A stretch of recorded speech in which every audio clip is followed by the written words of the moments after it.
जय हिंद दोस्तों, कैसे हैं आप लोग।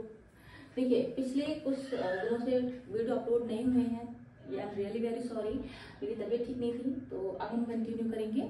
ठीक है, पिछले वीडियो में हमने राष्ट्रपति के बारे में पढ़ा था, सभी डिटेल में चीज़ें पढ़ी थी। आपने वीडियो ना देखा हो तो उसको जाके देखिएगा।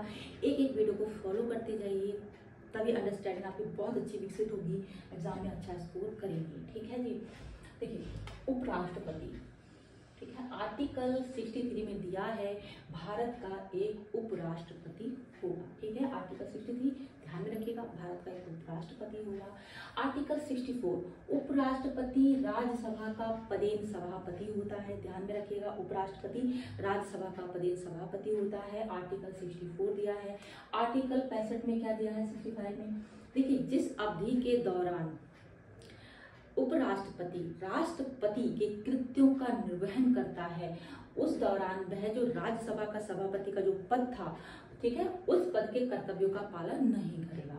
देखिए, हमने पिछले वीडियो में पढ़ा था कि किसी कारणवश यदि उपराष्ट्रपति अपने पद पे नहीं रहते हैं, ठीक है, तो अगर राष्ट्रपति किसी कारणवश अपने पद पे नहीं रहते हैं, पद त्याग करना पड़ता है या उनकी मृत्यु हो जाती है या जो भी कारण से अपना पद त्याग करते हैं, तो जो उपराष्ट्रपति हैं वो राष्ट्रपति के कृत्यों का निर्वहन करते हैं। ठीक है, तो जिस दौरान वह राष्ट्रपति के पद को निर्वहन करेंगे, तो उस दौरान वह जो सभापति का उनका पद है, उनके कर्तव्यों का पालन नहीं करेंगे। आर्टिकल 65 में ये सब चीजें दी गई हैं, ध्यान में रखिएगा। आर्टिकल 66 में क्या दिया है, राष्ट्रपति का निर्वाचन दिया है। देखिए, राष्ट्रपति का निर्वाचन उसी पद्धति से उपराष्ट्रपति का निर्वाचन दिया है। उपराष्ट्रपति का निर्वाचन उसी पद्धति से होता है जिससे राष्ट्रपति का निर्वाचन होता है। राष्ट्रपति का निर्वाचन हमने पढ़ा था, एकल संक्रमणीय मत अनुपातिक प्रतिनिधित्व पद्धति के अनुसार एकल संक्रमणीय मत द्वारा होता है, गुप्त मतदान होता है इसमें। ठीक है, तो वैसी पद्धति से उपराष्ट्रपति का भी चुनाव होता है। ठीक है, हमने उसमें भी पढ़ा था एकल संक्रमणीय मत। ठीक है, इसका हम डिटेल में भी पढ़ेंगे। जैसे किसी उपराष्ट्रपति या राष्ट्रपति, मान लेते राष्ट्रपति के 4 दावेदार, कोई राष्ट्रपति का एक पद है, ठीक है, उसके 4 दावेदार हैं, 1 2 3 4। ठीक है, अब जो लोग चुनाव में सम्मिलित हो रहे हैं, राष्ट्रपति के चुनाव में या उपराष्ट्रपति के चुनाव में जो सदस्य वोट डाल रहे हैं, ठीक है, इनडायरेक्ट चुनाव होता है, आप डायरेक्ट वोट नहीं डालते, आपके चुने हुए सदस्य जाके वोट डालते हैं। ठीक है, तो जैसे कि प्रेफरेंस देते हैं कि हमारा फर्स्ट प्रेफरेंस इस व्यक्ति को गया, फर्स्ट वाले को, सेकंड प्रेफरेंस हमारा सेकंड व्यक्ति को गया। तो इस तरह से जैसे आपने एग्जाम फॉर्म में, आपने एग्जाम सेंटर जो आप भरते हैं, तो अपनी पहली चॉइस किसको देते हैं, सेकंड चॉइस में आपको ये चाहिए, है ना। तो इस तरह से आपकी फर्स्ट प्रेफरेंस कौन सा व्यक्ति है, उस अनुसार यहाँ पे वोट डाले जाते हैं। लास्ट वाला जो रहता है उसको, सबसे जो कम जो रहता है उनको निकाल दिया जाता है। नेक्स्ट जो चुनाव मतलब नेक्स्ट गणना जो होती है उसमें इनको निकाल दिया जाता है, लास्ट वाले को जो कम वोट रहते हैं। इनके जो वोट है अगले वाले जो सदस्य रह जाते हैं उनको आवंटित कर दिए जाते हैं। ठीक है, तो इतना ध्यान में रखिए। हमारे पिछले वीडियो में मैंने ये चीज समझाई थी, आप जाके देखिएगा।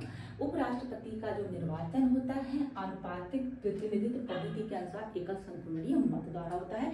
आर्टिकल 66 एक ध्यान में रखिएगा। ठीक है जी। आर्टिकल 66(2), ठीक है, उपराष्ट्रपति संसद के किसी सदन का या किसी राज्य के विधानमंडल के किसी सदन का सदस्य नहीं होगा। आर्टिकल 66(2) में दिया गया है। ठीक है,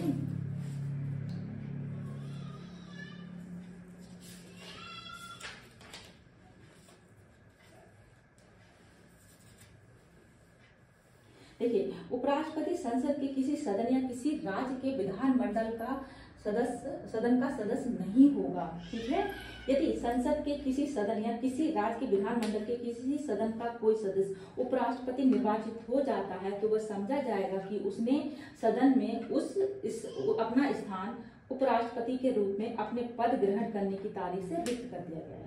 ठीक है, अगर कोई व्यक्ति चुन लिया जाता है तो ये माना जाएगा कि उपराष्ट्रपति के लिए चुन लिया गया, तो उस समय उसका जो पद था वहां से उसने उसका स्थान जो है रिक्त कर दिया गया है। ठीक है, आर्टिकल दिया आपका 66(2) में। ठीक है, आर्टिकल 66(3) में क्या, 66 का क्लॉज 3 में क्या दिया है, उपराष्ट्रपति के पद की योग्यताएं दी हैं। देखिए, उपराष्ट्रपति के पद की योग्यताएं क्या है, भारत का नागरिक होना चाहिए। ठीक है जी, भारत का नागरिक होना चाहिए। 35 साल की आयु उसकी कंप्लीट होनी चाहिए। ठीक है। राज्यसभा का सदस्य निर्वाचित होने के लिए पारित होना चाहिए, मतलब योग्य होना चाहिए। राज्यसभा का सदस्य निर्वाचित होने के योग्य होना चाहिए।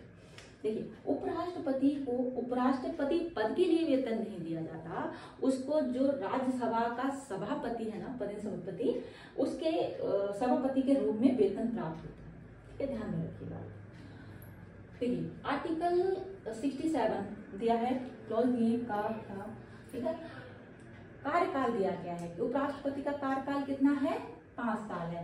जिस तारीख से उन्होंने पद ग्रहण किया उस दिन से लेके नेक्स्ट 5 ईयर तक उनका पद रहेगा, 5 साल दिया गया है। ठीक है, उपराष्ट्रपति को राज्यसभा के ऐसे संकल्प द्वारा हटाया। देखिए, अगर उपराष्ट्रपति को हटाना है तो ऐसे संकल्प ऐसा पारित होना चाहिए जिसमें राज्यसभा के सभी सदस्यों का बहुमत हो।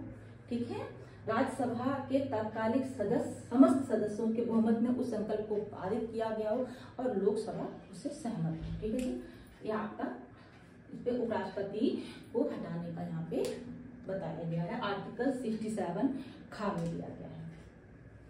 ठीक है, देखिए उपराष्ट्रपति यहाँ पे कार्यकाल दिए गए हैं, मैंने यहाँ पे 4 ही लिखे हैं, बाकी आप देखिएगा 14 जो अभी बने हैं उनका बताइएगा कमेंट सेक्शन में। ठीक है, आपको बताना है। ये फर्स्ट है डॉक्टर सर्वपल्ली राधाकृष्णन, 90। ठीक है, डॉक्टर सर्वपल्ली राधाकृष्णन 1952 से 1962 इनका कार्यकाल है। डॉक्टर जाकिर हुसैन 1962 से 1967, बीबी गिरी, गोपाल शोक पाठक, ये सब आप लिस्ट देख सकते हैं। और इतना इसके बारे में पूछा नहीं जाता आपसे, फर्स्ट सेकंड थर्ड फोर्थ यहाँ तक पूछेंगे, लास्ट आप कमेंट सेक्शन में बताइएगा कौन बने हैं। ठीक है जी, अभी करंट में कौन है आप देखिएगा। ठीक है, कमेंट सेक्शन में बताइएगा। देखिए, जानकारी अच्छी लगे तो प्लीज चैनल को लाइक शेयर जरूर करें। आप मुझे इंस्टाग्राम पर फॉलो कर सकते हैं, टेलीग्राम का लिंक आपको यूट्यूब पे मिल जाएगा। और जितने भी स्टूडेंट हैं, सीरियसली आपको इंस्टाग्राम यूज नहीं करना चाहिए।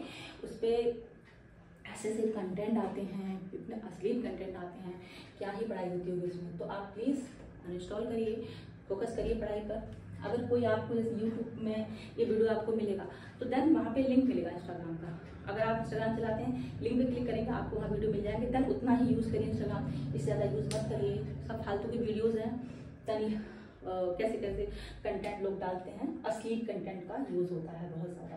ये बहुत ज़्यादा गलत चीज़ है, इस तरह से पढ़ाई आपकी नहीं हो सकती अगर आप ऐसी चीज़ें यूज़ करते हैं। एक लिमिट तक सोशल मीडिया का यूज़ कीजिए। ठीक है, नेक्स्ट वीडियो मिलते हैं। Thank you so much.